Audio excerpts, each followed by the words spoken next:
Picture this: 1788. Ships carrying British convicts sail across the ocean to an unknown land. This is Australia, a harsh continent that would become their new home. But how did a country used as a dumping ground for criminals transform into one of the world's most advanced nations? Today, we'll uncover that story, from penal colonies to gold rushes and modern Australia. And we won't shy away from the darker side of this history. Let's dive in.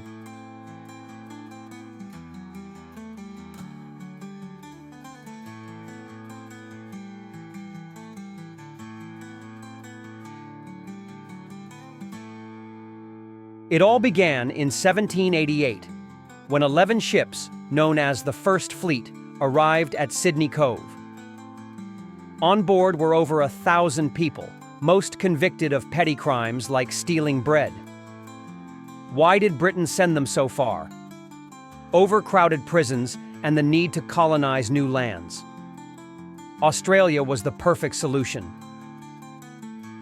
Life for convicts was brutal: forced labor, harsh punishments, and poor conditions.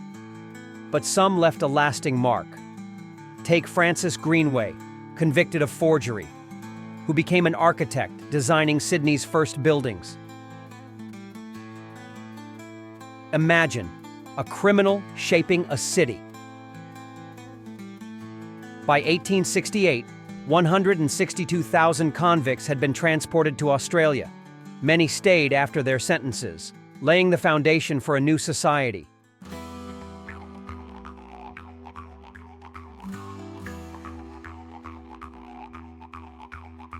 In 1851, everything changed. Gold was discovered in Victoria, sparking a frenzy. Thousands from Europe to China flocked to Australia. In just 20 years, the population soared from 400,000 to 1.7 million. The gold rushes didn't just bring wealth, they transformed the colonies.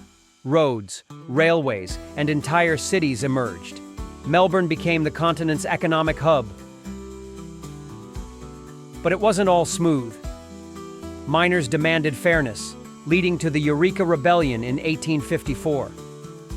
This uprising spurred democratic reforms like secret ballots. Australia was among the first in the world to grant women the right to vote in 1908, partly thanks to reforms sparked by the gold rushes.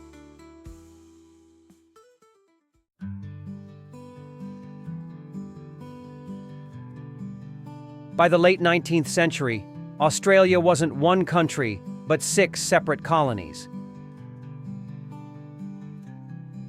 Each had its own government, laws, even taxes. But in 1901, that changed. After decades of debates and referendums, the 6 colonies united to form the Commonwealth of Australia. This moment marked the birth of a modern nation. The new government took charge of defense, trade, and foreign policy, while states retained autonomy. Federation gave Australia unity and a national identity that's still evolving.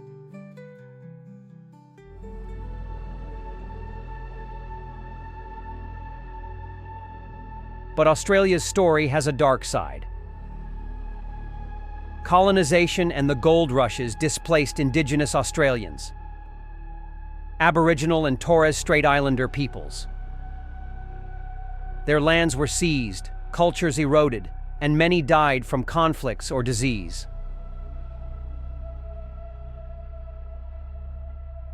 For many Indigenous people, Australia Day is not a celebration, but Invasion Day. Today, Australia is taking steps toward reconciliation, recognizing Indigenous rights, but the wounds are far from healed. Indigenous Australians have one of the world's oldest cultures, dating back over 60,000 years. Yet it wasn't until 1967 that they were recognized as full citizens.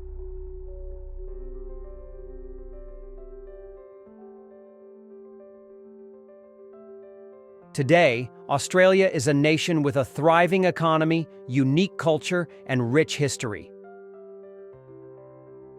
Descendants of convicts and migrants have built a society proud of its past, even the tough parts. Interestingly, many Australians trace their convict roots, and places like Fremantle Prison are now museums and even UNESCO sites. Australia shows how challenges can become opportunities. Australia is proof a nation can rise from a penal colony to a global powerhouse. But this story also reminds us of the cost of progress and the importance of respecting all who shaped this land. What do you think makes a nation strong? Share in the comments and let us know if you'd like to learn about other countries like Canada or New Zealand.